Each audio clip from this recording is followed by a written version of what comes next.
Por que esses soldados estão segurando uma edição do Estadão? E o que isso tem a ver com a criação da USP? Um bom lugar para explicar essa história é aqui, no viaduto Júlio de Mesquita Filho. Ele que recebeu esse nome, claro, em homenagem ao jornalista e dono do Estadão.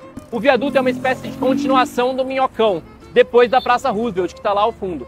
E passa sobre uma avenida que tem tudo a ver com essa história também, a 9 de Julho.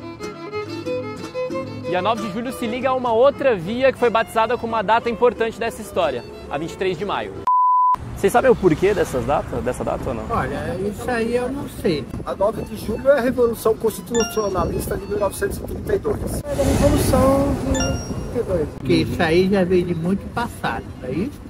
E a 23 de maio também foi uma revolução, só que acho que em 1924. É isso?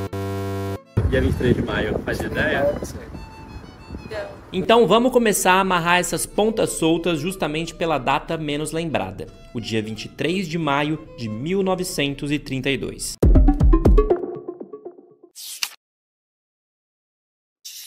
São Paulo era um verdadeiro barril de pólvora. Isso porque a população paulista estava insatisfeita com a perda de autonomia do Estado e a concentração de poder do governo de Getúlio Vargas, depois que o gaúcho deu um golpe e tomou a presidência em 1930. Aquele ano de 32 já começou com um grande protesto em 25 de janeiro na Praça da Sé. E no dia 23 de maio, o choque entre apoiadores de Vargas e um grupo de manifestantes terminou com feridos e mortos. Entre os que morreram, 4 jovens estudantes: Martins, Miragaia, Drauzio e Camargo. Você talvez se lembre da sigla MMDC, lá das suas aulas de história. Ela serve para definir os 4 jovens estudantes que foram mortos nesse conflito. Eles viraram verdadeiros mártires dessa insatisfação popular de São Paulo contra o governo central. E os restos mortais deles, inclusive, estão aqui no obelisco de Ibirapuera.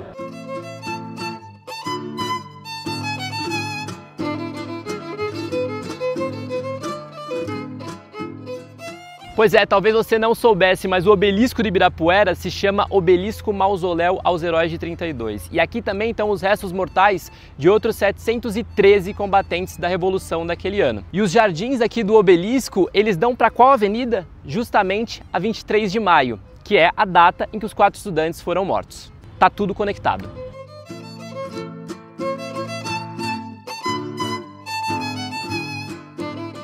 O Estadão teve um papel preponderante na Revolução de 32. A família Mesquita, que já era dona do jornal, expressava o seu descontentamento com o autoritarismo de Getúlio Vargas. Os irmãos Júlio de Mesquita Filho, Francisco Mesquita e Alfredo Mesquita, por exemplo, se alistaram entre os 200 mil soldados voluntários do movimento e foram para a frente de batalha no Vale do Paraíba. Foi uma verdadeira guerra civil. Agora eu vou mostrar para vocês um objeto que está aqui no Estadão e que tem tudo a ver com essa história que a gente está contando. Vamos lá. Essa bandeira aqui foi hasteada no dia 9 de julho de 1932 no Largo São Francisco, a Faculdade de Direito aqui de São Paulo, e ficou por lá até o final dos combates. E aí, quando ela foi arriada, foi entregue a Júlio de Mesquita Filho, como um símbolo da contribuição do Júlio e do Estadão nas batalhas. Depois de 84 dias de combate, os paulistas sucumbiram. Mesmo vencidos, conseguiram pressionar o governo a colocar um interventor paulista em São Paulo, Armando Salles de Oliveira, e a promulgação de uma nova Constituição em 1934.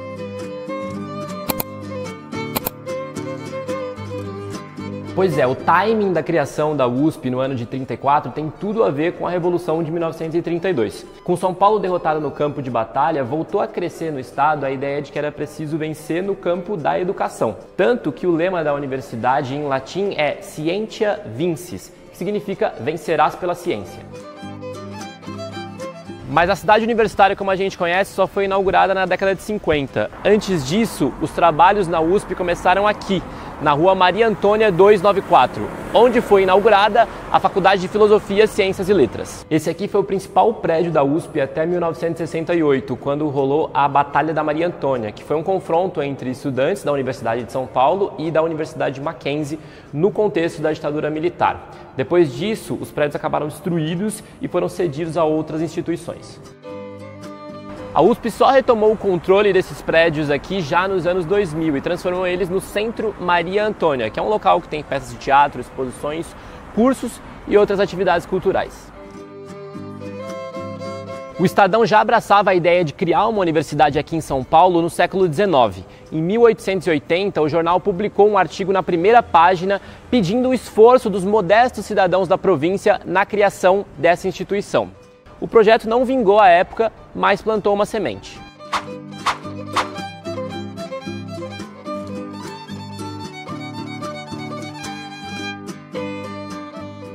Na década de 20, as discussões voltaram com força. Júlio de Mesquita Filho escreveu o livro A Crise Nacional, onde ele denunciava a pobreza inacreditável da produção intelectual brasileira.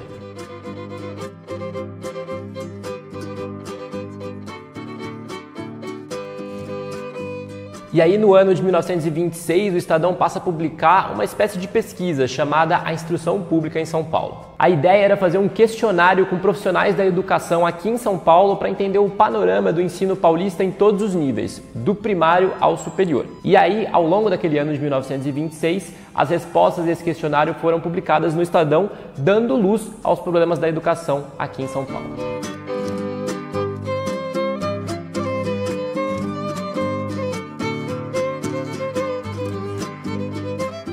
Depois da Revolução de 1932, é Armando Salles de Oliveira quem assina por decreto a fundação da USP em 1934.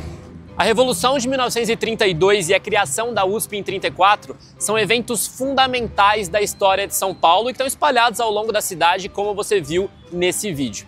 E eles também têm tudo a ver com a história do Estadão, um jornal que, àquela altura, na década de 30, tinha pouco mais de meio século de vida. Agora, a gente já tem 1 século e meio. E vai continuar contando essa e outras histórias dos nossos bem-vividos 150 anos.